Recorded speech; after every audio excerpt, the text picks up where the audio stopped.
प्यारे बच्चों, dear students, आज मैं आपको एक ऐसा टॉपिक पढ़ाने जा रहा हूँ जो आपकी 11th क्लास में सीबीएसई बोर्ड, आरबीएसई बोर्ड में आपका एक इम्पॉर्टेंट टॉपिक है। टॉपिक का नाम है बैंक रिकन्सिलिएशन स्टेटमेंट। ये चैप्टर इतना आसान है जिसको आप मेरे इस 25 मिनट के लेक्चर में आसानी से समझ सकते हैं। सबसे पहले मैं बात करूंगा कि बैंक रिकन्सिलिएशन स्टेटमेंट होता क्या है और बैंक रिकन्सिलिएशन स्टेटमेंट क्यों बनाया जाता है। कई बार बिजनेसमैन जब कैश बुक बनाता है तो कैश बुक के बैंक कॉलम का बैलेंस पासबुक के बैलेंस से टैली नहीं होता, जिसकी वजह से बैंक रिकन्सिलिएशन स्टेटमेंट बनाया जाता है। अब थोड़ा सा मैं आपको इस बारे में बेसिक बता दूं। बेसिकली एक बिजनेसमैन अपने यहाँ जो अकाउंट बुक बनाता है वो होती है cash book. Generally cash book में अमाउंट के 3 कॉलम होते हैं। फर्स्ट कैश का कॉलम, सेकंड बैंक के ट्रांजेक्शन का कॉलम और थर्ड डिस्काउंट का कॉलम। उसी तरीके से एक बैंक अपने यहाँ जो कस्टमर से ट्रांजेक्शन होते हैं उनको रिकॉर्ड करने के लिए बनाता है पासबुक। बैंक क्या करता है, उस पासबुक में 3 कॉलम बनाता है। Amount deposited, amount withdrawal, balance. इसका मतलब ये है कि जब भी आप बैंक में कुछ कैश या कुछ चेक डिपॉजिट कराते हैं तो बैंक उसकी एंट्री डिपॉजिट साइड में कर देता है, और जब आप बैंक से कुछ कैश निकालते हैं या किसी पर्सन को चेक से पेमेंट करते हैं तो बैंक उस अमाउंट को विड्रॉल के कॉलम में एंटर कर देता है। और थर्ड कॉलम बैलेंस का बनाता है, जो कि बैंक अपनी पासबुक में ये बताता है कि आपका आज की डेट में इतना पैसा अकाउंट में डिपॉजिट है, मतलब इतना पैसा बैलेंस रह गया। उसी तरीके से बिजनेसमैन जो कैश बुक बनाता है उसमें 3 कॉलम होते हैं अमाउंट के। पहला कॉलम होता है कैश का, उसमें बिजनेसमैन जो भी उसके कैश में ट्रांजेक्शन्स होते हैं, कैश कितना मिला, कैश उसके पास कितना आया, वो रिकॉर्ड करता है। बैंक के कॉलम में वो ये रिकॉर्ड करता है कि कितना अमाउंट का चेक कस्टमर से मिला और कितने अमाउंट का चेक उसने किसी पर्सन को पेमेंट के लिए दिया। और थर्ड कॉलम होता है कैश बुक में डिस्काउंट का, जहाँ पर वो बिजनेसमैन ये दिखाता है कि मुझे किसी पर्सन से कितना डिस्काउंट मिला और मैंने किसी पार्टी को या किसी पर्सन को कितना डिस्काउंट दिया। अब हम दोबारा हमारे टॉपिक पे आते हैं, बैंक की रिकन्सिलिएशन स्टेटमेंट पे। सीधी सी बात है, जब मैंने कोई बैंक से ट्रांजेक्शन किए हैं, इसका मतलब मैंने कोई बैंक में पैसा डिपॉजिट कराया, बैंक से कुछ पैसा विड्रॉल किया, तो मैं उसको अपनी कैश बुक के बैंक कॉलम में दिखाऊंगा कि मेरे बैंक में इतने पैसे मैंने डिपॉजिट कराए, मैंने बैंक से इतने पैसे विड्रॉ किए और आज की डेट में इतना बैलेंस मेरे बैंक अकाउंट में होना चाहिए। उसी तरीके से बैंक ने जो अपने यहाँ पासबुक बनाई है वो पासबुक ये शो करेगी कि कस्टमर का इतना बैलेंस बैंक अकाउंट में है, इसका मतलब इतना बैलेंस, इतना पैसा उसने हमारे यहाँ डिपॉजिट करा रखा। अब एक पर्टिकुलर डेट पर ये दोनों बैलेंस आपस में टैली होने चाहिए।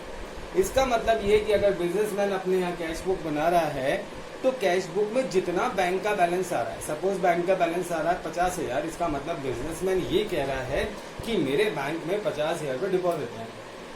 उसी तरीके से बैंक की पासबुक का जो बैलेंस है वो भी 50,000 रुपये, 50,000 ही आना चाहिए, क्योंकि जब बिजनेस ने बैंक से ट्रांजेक्शन किए और बिजनेसमैन ये कह रहा है कि मेरे बैंक में 50,000 का बैलेंस होना चाहिए, तो बैंक की पासबुक से वो बैलेंस टैली होना चाहिए।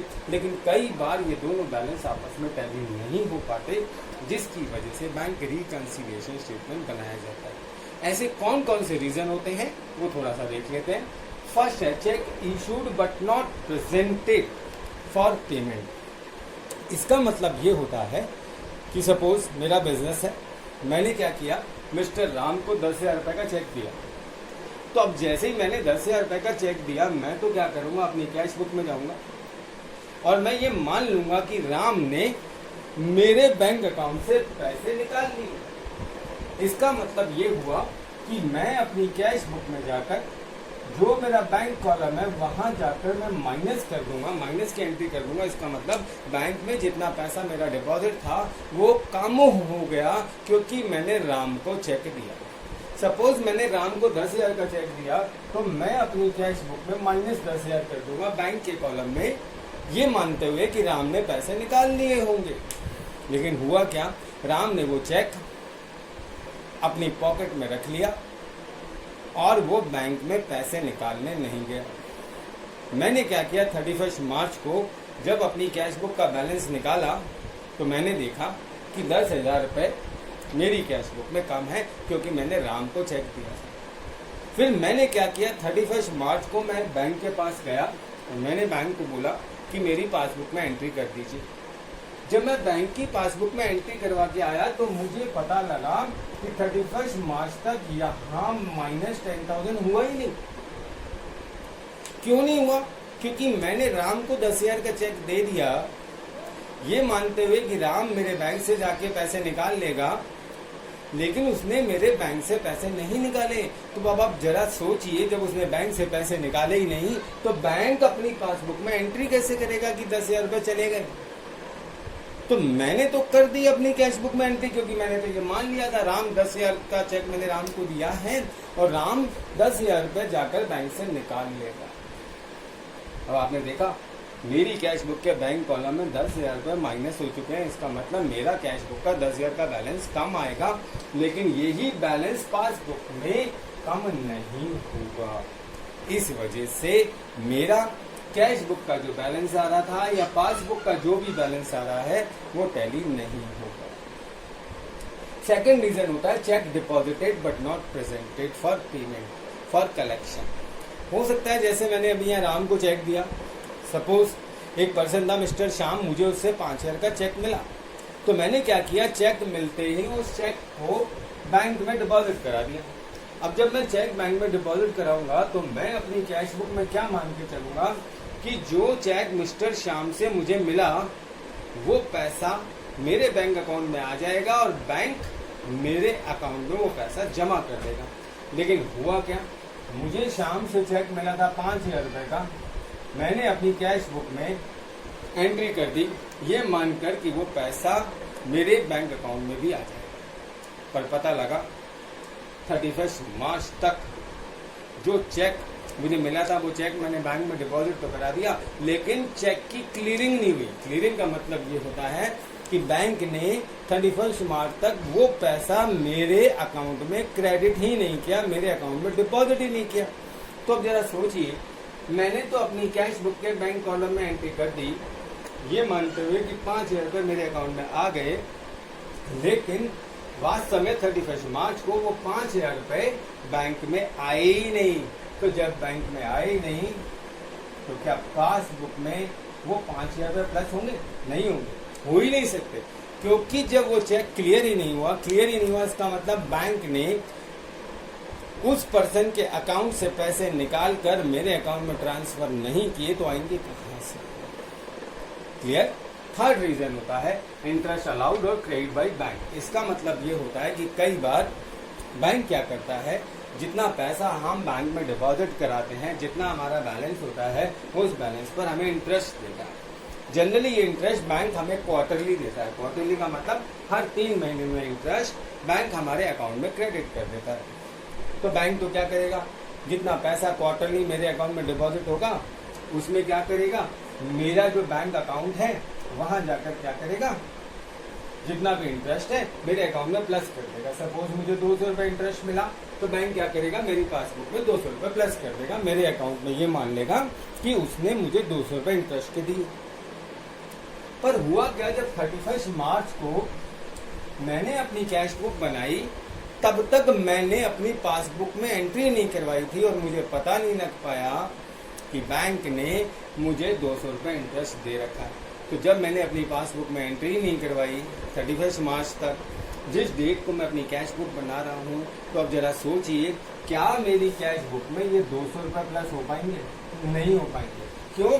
क्योंकि ये बैंक तो प्लस कर चुका है, बैंक मेरे अकाउंट में क्रेडिट कर चुका है। ध्यान रखिएगा, जब भी ये लिखा हुआ हो कि बैंक ने क्रेडिट कर दिया तो इसका मतलब ये होगा बैंक ने मेरे अकाउंट में पैसे डिपॉजिट कर दिए। जब भी ये लिखा होगा कि बैंक ने मेरे अकाउंट को डेबिट कर दिया, तो ये मान के चलिएगा बैंक ने मेरे अकाउंट में पैसे कम कर दिए। इसका रिवर्स होता है कैश बुक में, रिवर्स होता है कैश बुक में। इसका मतलब ये हुआ कि अगर मैं ये बोलता हूँ, सपोज कोई ट्रांजेक्शन दे रखा है और ये लिखा हुआ है क्रेडिटेड इन कैश बुक, तो यहाँ उल्टा होता है। तो अगर क्रेडिटेड इन कैश बुक लिखा हुआ है, इसका मतलब मेरी कैश बुक कम हो गई, और अगर डेबिटेड इन कैश बुक लिखा हुआ है, इसका मतलब मेरी कैश बुक बढ़ गई और अभी पासबुक इस ट्रांजेक्शन से बड़ी नहीं है। Is it clear? तो ये पॉइंट नंबर 3 था, इंटरेस्ट अलाउड और क्रेडिटेड बाय बैंक। इसका मतलब बैंक ने मुझे इंटरेस्ट दिया और बैंक ने मेरे अकाउंट में, मेरे बैंक अकाउंट में पैसे जमा कर दिए, लेकिन मुझे नहीं पता। मुझे पता क्यों नहीं है? क्योंकि मैं पासबुक लेकर बैंक में गया नहीं, मैंने एंट्री कराई नहीं, इसलिए मुझे ये बात पता नहीं लग पाई। 4th आता बैंक चार्जेस। बैंक चार्जेस का मतलब होता है it is the service charges which is charge by the bank. Suppose मान लीजिए मैंने बैंक से चेकबुक इशू करवाई, तो चेकबुक इशू करवाने के भी चार्जेस बैंक लेता है। सपोज मैंने कोई ऑनलाइन बैंकिंग एक्टिवेट कराई, या मैंने एटीएम से 3 बार से ज़्यादा पैसा निकाल लिया, तो बैंक क्या करता है, या मैंने कोई बैंक से डिमांड ड्राफ्ट बनवाया, तो बैंक क्या करता है, अपनी सर्विसेज के लिए कुछ चार्जेस लेता है, उसको बैंक चार्जेस बोला जाता है।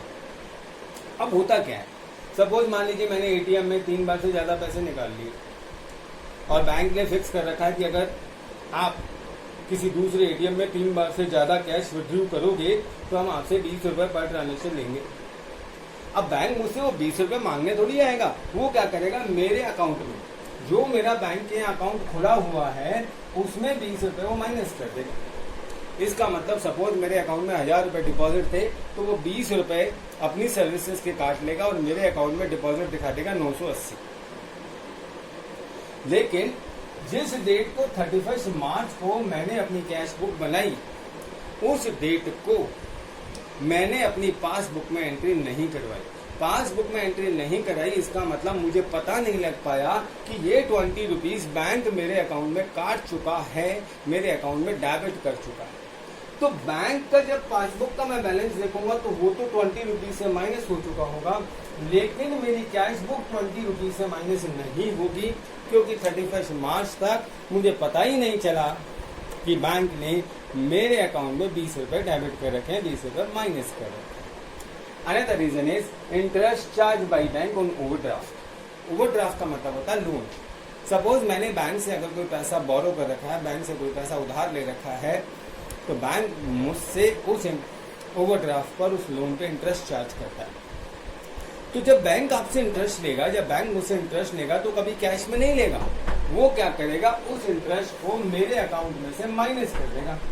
सपोज बैंक ने 400 रुपए इंटरेस्ट लिया, तो बैंक क्या करेगा, उसने जो 400 रुपए इंटरेस्ट लिया है, तो बैंक ने क्या किया, उस लोन पर, उस ओवरड्राफ्ट में मुझसे 400 रुपीज इंटरेस्ट लिया।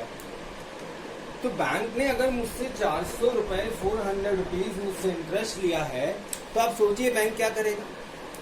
तो बैंक जब इंटरेस्ट देता है तो आपके बैलेंस को इंक्रीज कर देता है, और जब आपसे इंटरेस्ट लेता है तो आपके बैलेंस को माइनस कर देता है। तो बैंक क्या करेगा, अपनी पासबुक में 400 रुपीज इस बात के माइनस कर देगा, इस बात के डेबिट कर देगा कि मैंने बैंक से जो लोन लिया था उस पर इंटरेस्ट इतना बनता है और बैंक ने वो पैसे काट लिए। पर मैंने क्या किया, 31 मार्च तक बैंक से पासबुक लेकर उसमें कोई एंट्री नहीं करवाई। तो जब मैं एंट्री नहीं कराऊंगा तो मुझे पता कैसे चलेगा कि बैंक ने 400 रुपये मेरे इंटरेस्ट की डिडक्ट की? नहीं पता लगेगा तो मैं उस ट्रांजेक्शन को अपनी कैश बुक में रिकॉर्ड नहीं कर पाऊंगा। इसलिए तो जब 31 मार्च को जब मैं इन दोनों बैलेंसेस को टैली करूंगा, मिलाऊंगा, तो मुझे पता लगेगा कि पासबुक में तो 400 रुपीज माइनस हो चुके हैं, लेकिन ये 400 रुपीज मेरी कैश बुक में माइनस नहीं हुए, क्योंकि मैंने अपनी कैश बुक में इंटरेस्ट की एंट्री पास नहीं की है। उसी तरीके से नेक्स्ट ट्रांजेक्शन आता है पॉइंट नंबर 6, चेक और cash directly deposited by the customer. कई बार क्या होता है, हमारे बिजनेस के जो कस्टमर होते हैं वो क्या करते हैं, डायरेक्टली हमारे बैंक में गए और बैंक में जाकर कुछ कैश डिपॉजिट करा दिया। हमारे बैंक में गए और जाकर कोई चेक डिपॉजिट करा दिया, लेकिन हमें इस बात की कोई इंफॉर्मेशन नहीं दी कि उन्होंने हमारे बैंक में वो चेक और कैश डिपॉजिट कराया। तो बैंक तो क्या करेगा, बैंक में सपोज एक मेरा कस्टमर था मिस्टर एक्स, उसने जाकर डायरेक्टली 10,000 रुपये डिपॉजिट करा दिए क्योंकि मुझे उससे 10,000 रुपये लेने थे, लेकिन उसने मुझे बताया नहीं, ना तो कस्टमर ने भी नहीं बताया, बैंक ने भी नहीं बताया। तो मैंने क्या किया, 31 मार्च तक जब अपनी कैश बुक बनाई तो उस एंट्री को मैं नहीं कर पाया, लेकिन बैंक तो क्या करेगा, बैंक के पास तो पैसे आए हैं ना, तो बैंक क्या करेगा, उतने पैसे से अपनी पासबुक में प्लस कर देगा। सपोज उसने मेरे अकाउंट में 5,000 रुपये डिपॉजिट कराए, तो बैंक क्या करेगा, पासबुक में 5,000 रुपये डिपॉजिट कर देगा और उसका जो बैलेंस होगा वो 5,000 रुपये ज़्यादा होगा। लेकिन ये 5,000 रुपीज़ 31 मार्च तक मेरी कैश बुक में इसकी एंट्री नहीं हो पाएगी। क्यों नहीं हो पाएगी, क्योंकि मेरे पास 31 मार्च तक इस बात की कोई इन्फॉर्मेशन नहीं थी कि एक कस्टमर ने मेरे अकाउंट में 5,000 रुपये डिपॉजिट कराई है। तो बस इतना ध्यान रखिएगा आप, कैश बुक एक बिजनेस का रिकॉर्ड होता है और पासबुक एक बैंक का रिकॉर्ड होता है, जो बैंक अपने कस्टमर की फैसिलिटी के लिए मेंटेन करता है। और बैंक और बिजनेस के बीच में जितने भी ट्रांजेक्शन्स होते हैं उनको शो करने के लिए बैंक पासबुक बनाता है कि मेरे बिजनेस जो कस्टमर है उसने इतने डिपॉजिट कराए, इतने मेरे अकाउंट से निकाल लिए और अब इतना बैलेंस मेरे अकाउंट में बचा हुआ है। इसलिए ये दोनों बैलेंस एक पर्टिकुलर डेट पे टैली होने बहुत ज़रूरी है, क्योंकि अगर मेरे बिजनेस की कैश बुक ये बोल रही है, जो 31 मार्च को जो बैलेंस बता रही है कि मेरे अकाउंट में 50,000 रुपये डिपॉजिट होने चाहिए, तो बैंक की पासबुक का जो बैलेंस है, डिपॉजिट विड्रॉल बैलेंस, जो बैलेंस बच रहा है वो भी 50,000 ही होना चाहिए। तभी ये माना जाएगा कि आपके अकाउंट सही हैं और आपने सारे ट्रांजेक्शन को रिकॉर्ड कर दिया है। नेक्स्ट आता है point number 7, check received not recorded in cash book. इसका मतलब क्या होता है कि सपोज मेरा एक कस्टमर था मिस्टर वाई, उससे मेरे को 4,000 रुपये का चेक मिला, मैंने वो चेक बैंक में जाकर डिपॉजिट करा दिया। अब वो चेक मैंने बैंक में डिपॉजिट तो करा दिया, वो पैसा बैंक ने कलेक्ट भी कर लिया और कलेक्ट करने के बाद 4,000 रुपीज़ मेरे अकाउंट में डिपॉजिट कर दी। लेकिन मुझसे क्या गलती हुई, मैं इस ट्रांजेक्शन को अपनी कैश बुक में रिकॉर्ड करना भूल गया। तो मुझे चेक मिला था, मैंने ही चेक वो बैंक में डिपॉजिट कराया था, तो बैंक ने तो क्या किया, उस चेक का पैसा कलेक्ट करके मेरे अकाउंट में 4,000 रुपीज़ डिपॉजिट कर दिए, जमा कर दिए। लेकिन मैं इस ट्रांजेक्शन की एंट्री करना अपनी कैश बुक में भूल गया। तो जरा आप सोचिए, अगर मैं कैश बुक में एंट्री करना भूल रहा हूँ तो इस ट्रांजेक्शन का क्या इफेक्ट आया कि जो मेरी पासबुक थी वो 4,000 से प्लस हो गई, लेकिन मेरी कैश बुक 4,000 से प्लस नहीं हो पाई। क्लियर? नेक्स्ट ट्रांजेक्शन आता है डायरेक्ट।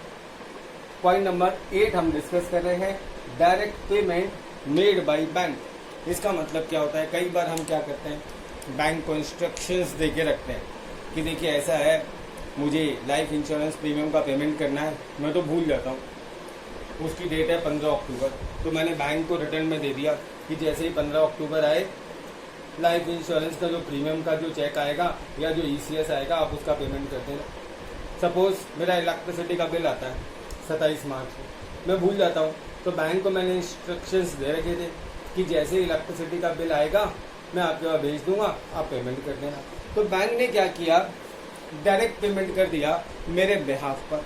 तो बैंक अगर मेरे बिहाफ पर, जिसके लिए मैंने बैंक को पावर दे रखी है, और बैंक ने अगर वो पेमेंट कर दिया, तो डेफिनेटली क्या होगा कि बैंक के साथ जो मेरा रिकॉर्ड होता है पासबुक, बैंक क्या करेगा, उस पासबुक में उतने पैसे को माइनस कर देगा जितना उसने मेरे बिहाफ पे पेमेंट किया है। सपोज उसने LIC प्रीमियम का पेमेंट किया था 6,000, तो बैंक क्या करेगा, अपनी पासबुक में ये 6,000 रुपीज़ माइनस कर देगा। और मान लीजिए जिस डेट को, सपोज मैं 31 मार्च को अपनी कैश बुक बना रहा था और उस डेट को मैंने ये 6,000 रुपये अगर अपनी कैश बुक में रिकॉर्ड नहीं किए, क्योंकि मुझे पता ही नहीं लगा कि बैंक ने कब पेमेंट कर दिया, तो मेरी कैश बुक भी 6000 से माइनस नहीं हो पाएगी। क्लियर? तो ये पॉइंट नंबर हमने डिस्कस किया था 8। नेक्स्ट है point number 9, interest and dividend collected by bank. आजकल होता क्या है, सपोज मैंने किसी कंपनी के डिवेंचर्स परचेज कर रखे हों, डिवेंचर्स को बेसिकली लोन बोला जाता है, लोन फ्रॉम पब्लिक बोला जाता है, या मैंने किसी कंपनी के शेयर्स परचेज कर रखे हों, तो वो कंपनी क्या करती है, अगर मैंने डिवेंचर्स परचेज किए हैं तो वो कंपनी मुझे इंटरेस्ट देती है, और अगर मैंने किसी कंपनी के शेयर्स परचेज किए हैं तो वो मुझे डिविडेंड देती है। तो आजकल क्या होता है, ये इंटरेस्ट और डिविडेंड का पैसा जो भी है हमारे बैंक अकाउंट में डायरेक्टली जाता है। अब इसका हमें चेक नहीं मिलता। पहले क्या होता था, काफ़ी टाइम पहले हमें चेक मिलता था, फिर चेक हम बैंक में डिपॉजिट कराते थे। अब ईसीएस की फैसिलिटी है, तो ईसीएस के थ्रू ये इंटरेस्ट और डिविडेंड का अमाउंट डायरेक्टली हमारे बैंक अकाउंट में आ जाता है।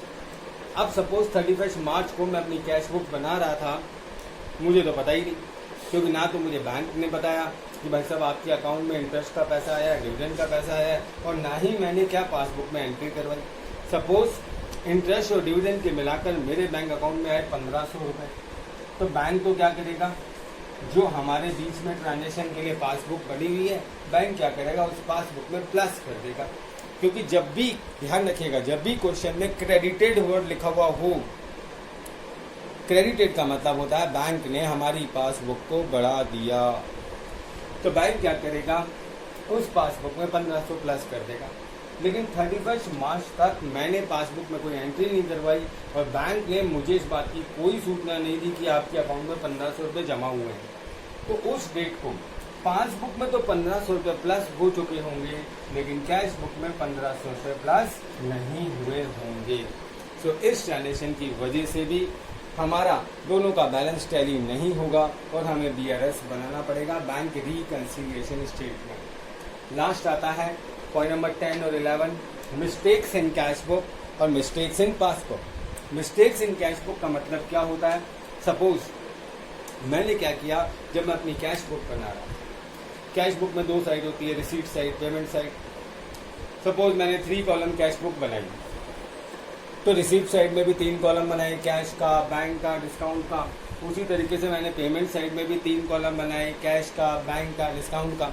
मैंने क्या किया, मुझे मोहन से 2000 रुपये कैश मिला था, तो मैंने कैश बुक में, अपनी कैश बुक की मैं बात कर रहा हूँ, अपनी कैश बुक में मोहन से जो 2000 रुपये का कैश मिला था उसकी एंट्री करना भूल गया। अब मैं एंट्री करना भूल गया, ठीक है, लेकिन ये जो मिस्टेक है ये कैश बुक के कैश कॉलम की है, तो इसमें तो बैंक का कोई लेना देना नहीं है ना। लेकिन मान लीजिए सपोज मुझे यही मोहन से 2000 रुपये का चेक मिला हुआ होता, तो जब मुझे 2000 का चेक मिलेगा तो क्या मैं रिसीट साइड में 2000 का चेक नहीं दिखाऊंगा कि मोहन से मुझे 2000 का चेक मिला? तो मैंने रिसीट में चेक तो दिखाया, लेकिन 2000 की जगह 200 रुपये दिखाया, और वो चेक मैंने बैंक में डिपॉजिट करा दिया, जबकि वो चेक था कितने का, 2000 रुपये का। तो जब बैंक वो पैसा कलेक्ट करेगा तो बैंक तो अपनी पासबुक में 2000 रुपये प्लस करेगा, लेकिन मैंने अपनी कैश बुक में केवल कितने प्लस किए, 200, क्योंकि ये मिस्टेक मेरी है। मैंने गलती से इसको रिसीट साइड में कम दिखाया, तो 1800 रुपीज़ का डिफरेंस जरूर आएगा, और इस वजह से मुझे बैंक रिकंसिलिएशन स्टेटमेंट बनाना ही पड़ेगा। उसी तरीके से जैसे मिस्टेक कैश बुक में थी, मिस्टेक पासबुक में भी हो सकती है। पासबुक में क्या मिस्टेक हो सकती है, सपोज बैंक ने लोन पर इंटरेस्ट लेना था, ओवरड्राफ्ट पर इंटरेस्ट लेना था, तो बैंक को सपोज इंटरेस्ट लेना था केवल 100 रुपीज़, गलती से बैंक ने इंटरेस्ट दिखा दिया 200 रुपये, तो गलती हो गई ना बैंक से। और बैंक ने मुझे बताया कि 100 रुपये इंटरेस्ट है, लेकिन गलती से उसने पासबुक में 200 रुपये दिखा दिया। उसी तरीके से सपोज बैंक के कोई सर्विस चार्जेस थे, जिसको हम बैंक चार्जेस बोलते हैं, बैंक को दिखाने थे 100 रुपीज़, मुझे पता था कि 100 रुपीज़ ही लगने, लेकिन बैंक ने लगा दिए 150। तो that is known as mistakes in passbook. तो अगर ध्यान रखिएगा, अगर कोई मिस्टेक कैश बुक की है या मिस्टेक पासबुक की है, तो उससे भी मेरा कैश बुक का बैलेंस और पासबुक का बैलेंस आपस में टैली नहीं हो पाएगा, जिसकी वजह से मुझे बैंक रिकंसिलिएशन स्टेटमेंट बनाना पड़ेगा। तो बस आप जब भी बैंक रिकंसिलिएशन स्टेटमेंट बनाएं तो केवल ध्यान रखिएगा, आपको कैश बुक के बैंक कॉलम और पासबुक का जो बैलेंस है उन दोनों को इक्वल लाना है। इक्वल लाने का मतलब सिर्फ क्या है, अगर मान लीजिए मेरी कैश बुक कम हो गई हो तो मेरी पासबुक को भी कम कर दीजिएगा, और अगर मेरी पासबुक बढ़ गई है तो मेरी कैश बुक को भी बढ़ा दीजिएगा। अगर मान लीजिए मेरी कैश बुक बढ़ गई है लेकिन मेरी पासबुक नहीं बढ़ी है तो मुझे दोनों को इक्वल लाना होगा। तो अगर आपकी कैश बुक बढ़ गई है तो आप अपनी पासबुक को भी बढ़ा दीजिएगा, जिससे कि दोनों इक्वल हो जाएं। क्वेश्चन स्टार्ट करते समय दो बातें मोस्ट इम्पॉर्टेंट है, ध्यान रखिएगा। अगर मुझे क्वेश्चन में balance as per cash book दे रखा है तो क्वेश्चन कैश बुक से स्टार्ट कीजिएगा, आंसर आपका आ जाएगा बैलेंस एज पर पासबुक। लेकिन ध्यान रखना, फिर ये जितने भी चेंजेस हैं सारे के सारे कैश बुक में कीजिएगा, ये मानकर कि मेरे पास कैश बुक है, या तो मैं कैश बुक को बढ़ाऊंगा या मैं कैश बुक को रिड्यूस करूंगा अगर मेरे पास क्वेश्चन में balance as per cash book दे रखा हो। अगर मुझे क्वेश्चन में बैलेंस एज पर पासबुक दे रखा हो तो सारे चेंजेस जो भी मुझे इंक्रीज डिक्रीज करना है वो पासबुक में ही करेंगे। ये मानकर मेरे पास पासबुक है, मेरे पास कैश बुक नहीं है, और सारे प्लस माइनस, मान लो 2000 बढ़ाना है या 1000 माइनस करना है तो वो सारा पासबुक में ही किया जाएगा अगर आपको क्वेश्चन में बैलेंस एज पर पासबुक दे रखा हो तो। लास्ट पॉइंट, आपको अगर क्वेश्चन में debit balance as per cash book दे रखा है तो debit balance as per cash book का मतलब होता है प्लस, प्लस का मतलब रिसीप्ट, और अगर आपको credit balance as per cash book दे रखा है तो उसका मतलब होता है ओवरड्राफ्ट। ओवरड्राफ्ट का मतलब मैंने बैंक से लोन ले रखा है। तो आप जब इस टाइप के क्वेश्चन करें तो आपको ये देखने की जरूरत नहीं है कि ये क्रेडिट है या डेबिट है। आप तो सिर्फ इतना ध्यान रखना अगर क्वेश्चन में आपको दे रखा है overdraft balance as per cash book या credit balance as per cash book, तो सिर्फ आप क्या कीजिएगा, जब आप अपना क्वेश्चन स्टार्ट करेंगे वहां लिखेंगे balance as per cash book, तो बस वो माइनस में लिख दीजिएगा। किस केस में माइनस लिखेंगे, जब कैश बुक का क्रेडिट बैलेंस दे रखा हो या आपको ओवरड्राफ्ट लिखा हुआ हो। उसी तरीके से अगर आपको क्वेश्चन में बैलेंस एज पर पासबुक दे रखा है तो ध्यान रखना पासबुक के केस में रिवर्स होगा, तो आपको क्वेश्चन में बताएंगे debit balance as per passbook या overdraft balance as per passbook. तो करना कुछ नहीं है, क्वेश्चन करने का तरीका सेम रहेगा, लेकिन बस उस बैलेंस को माइनस की शेप में लिख दीजिएगा। क्लियर? एक पॉइंट आप और ध्यान रख सकते हैं, यहाँ मैंने 11 पॉइंट्स लिखे हैं। उसमें point number 1 cheque issued but not presented, point number 2 cheque deposited but not cleared, and point number 3 mistakes in cash book. ध्यान रखिएगा, ये जो तीनों पॉइंट है, cheque issued but not presented, point number 2 cheque deposited but not collected, point number 3 mistakes in cash book, इन तीनों का relation केवल कैश बुक से ही होता है। इसका मतलब अगर मान लो कैश बुक या तो मेरी बढ़ी हुई है, इंक्रीज है, या मेरी कैश बुक कम है, तो इन 3 ट्रांजेक्शन का इफेक्ट कैश बुक पे ही पड़ा हुआ होगा, कैश बुक पे ही आएगा। तो ध्यान रखना, इन तीनों ट्रांजेक्शन में सबसे पहले जो एंट्री हुई होगी वो कैश बुक में हुई होगी। अब आपको कैश बुक को पासबुक के बराबर लाना पड़ेगा, लेकिन जो बचे हुए ट्रांजेक्शन हैं, इंटरेस्ट अलाउड और credit by bank, bank charges, interest charge by bank, cheque और cash directly deposited by customer, cheque received, direct payment made by bank, interest and dividend collected by bank और mistakes in passbook, इन सब का effect सबसे पहले passbook पे आएगा और इन ट्रांजेक्शन का इफेक्ट कैश बुक पे नहीं पड़ेगा। इसलिए ध्यान रखना, तो जब भी आप बैंक की रिकन्सिलिएशन स्टेटमेंट बनाएं, इन ट्रांजेक्शन को माइंड में रखिए और सिर्फ इतना ध्यान रखिए कि अगर क्वेश्चन में ऊपर कैश बुक दे रखी है तो सारे चेंजेस कैश बुक में करेंगे, और अगर क्वेश्चन में ऊपर पासबुक दे रखी है तो सारे चेंजेस पासबुक में किए जाएंगे। Thank you.